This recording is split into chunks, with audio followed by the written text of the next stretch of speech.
السلام عليكم ورحمة الله وبركاته. مرحبا بكل أحبابي وأصدقائي ومتابعيني. النهاردة يا جماعة أول فيديو ليا من داخل مزرعتي بعد مرور ما يقارب 8 أشهر. آخر فيديو صورناه داخل المزرعة هنا كان تقريبا في شهر 7 اللي فات، فالنهاردة حبيت إن أول فيديو يكون ليا بعد مرور 8 أشهر يكون مفيد ونقدر إن احنا ننقل فيه معلومات جديدة. الفترة اللي فاتت يا جماعة خلال عملي في شركة أمصال اكتسبت معلومات كتيرة جدا، في معلومات كتير جدا تم تصحيحها كانت خاطئة بالنسبة لي، تم تصحيحها في معلومات كانت ناقصة تم استكمالها، في خبرات كتيرة جدا اكتسبتها، لان طبعا المكان هناك اوسع واشمل بكتير جدا من مزرعتي هنا. المزرعة هنا كانت فيها بعض الانواع المحلية فقط، ولكن هناك في انواع من جميع دول العالم، وتعاملت مع انواع من افريقيا وانواع من اسيا وانواع من جميع الدول العربية، فبالتالي اكتسبت خبرات كتيرة جدا ولسه لازلت هنكتسب برضو خبرات كتيرة ان شاء الله الفترة اللي جاية. فالنهاردة حبيت ان الفيديو بتاعنا يكون فيه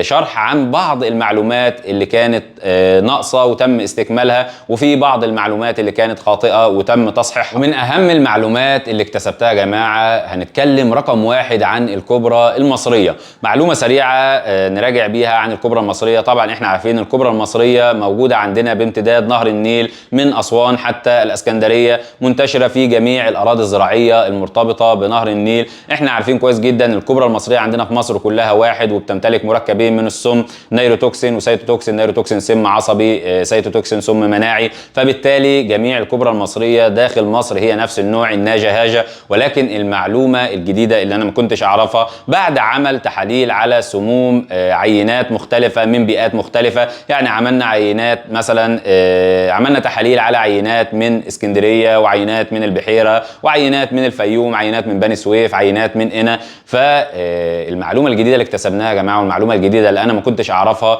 إن اختلاف المنطقة السم أيضا بيختلف، فبالتالي إحنا عندنا أقوى أنواع السموم في الثعابين هي السموم العصبية النيروتوكسين. فاللي اكتشفناه إن الكبرى المصرية الموجودة في وجه بحري بشكل عام نسبة النيروتوكسين اللي هو السم العصبي فيها أعلى بكتير جدا من السم المناعي اللي هو السيتوتوكسين، تقريبا ما يقارب 60 إلى 70% مقارنة ب 30 أو 40% من السيتوتوكسين. فالنيروتوكسين 60%، سيتوتوكسين 40%، أحيانا بيزيد على حسب المنطقة. ولكن بالنسبة للكبر الموجودة في وجه إبلي اللي هي مثلا من الفيوم نزولا إلى عمق الصعيد بتختلف النسبة تماما، فبالتالي بيكون نسبة السيتوتوكسين اللي هو السم المناعي تصل 60 إلى 70%، والنيروتوكسين بتكون من 40 إلى 30%. وده بيخلينا نتأكد يقينا إن الكبرى الموجودة من الفيوم نزولا إلى الصعيد خطورتها أقل من الكبرى الموجودة في وجه بحري، وده لا يمنع إن الاثنين بيشكلوا خطر كبير جدا، والاثنين سمهم قاتل،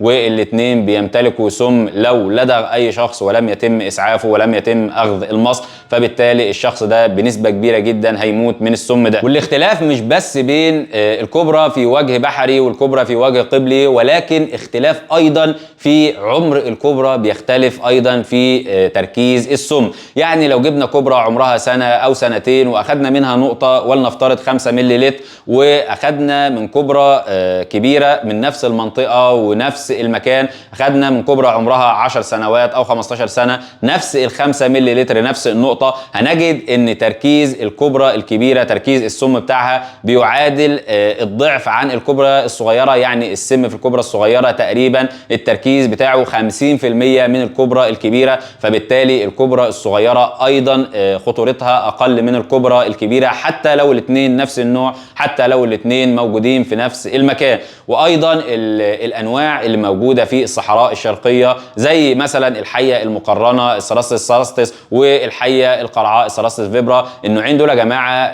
موجودين في الصحراء الشرقية وموجودين في الصحراء الغربية، ولكن أيضا في اختلاف في السم. الموجودة في الصحراء الغربية السم عندها أقوى من الموجودة في الصحراء الشرقية، بل إن الحية القرعاء السرستس فيبرا النوعين مختلفين. يعني الحية القرعاء الموجودة في الصحراء الشرقية الموجودة في الفيوم نزولا إلى الصعيد ووصولا إلى سيناء، النوع ده يا جماعة مختلف عن النوع الموجود عندنا في الصحراء الغربية اللي هي موجودة عندنا هنا من الإسكندرية لحد السلوم. النوعين مختلفين. الحاجة الأهم من كل دول إن جميع الأنواع يعني ممكن يبقوا نفس النوع، يعني كوبرتين مثلا كوبرا مصرية وكوبرا مصرية نفس النوع، وكذلك الأمر الحية المقرنة والحية المقرنة، ولكن كل ما كان المكان اللي موجود فيه الثعبان او موجود فيه الكوبرا او موجود فيه النوع الرطوبه فيه اعلى، كل ما كان نسبه السم فيه اعلى، وكل ما كان السم بتاعها اقوى. يعني الاماكن اللي رطوبتها اعلى بيكون سم النوع اللي فيها اعلى من الانواع الانواع الموجوده في مكان رطوبته اقل.